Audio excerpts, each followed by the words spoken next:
हम तो चेले भी उनके हैं जिनका कोई गुरु नहीं था।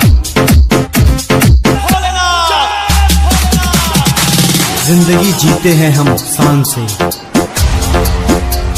तभी तो दुश्मन जलते हैं हमारे। ना पूछ मेरी पहचान, मैं तो भस्मधारी हूँ। भस्म से होता जिनका श्रृंगार, मैं उस महाकाल का। जय महाकाल, जय घोर अंधेरा ओढ़ के मैं जीवन से दूर हूँ। शमशान में हूँ नाचता, मैं मृत्यु का गुरूर हूँ। जय महाकाल, जय महाकाल। ना रईस हूँ ना अमीर हूँ, ना मैं बादशाह हूँ ना वजीर हूँ।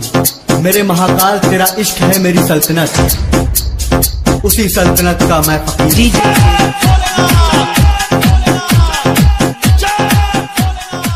जय महाकाल, जय महाकाल, जय महाकाल, जय महाकाल। जय महाकाल, जय महाकाल। ना रईस हूँ, जय महाकाल, जय महाकाल।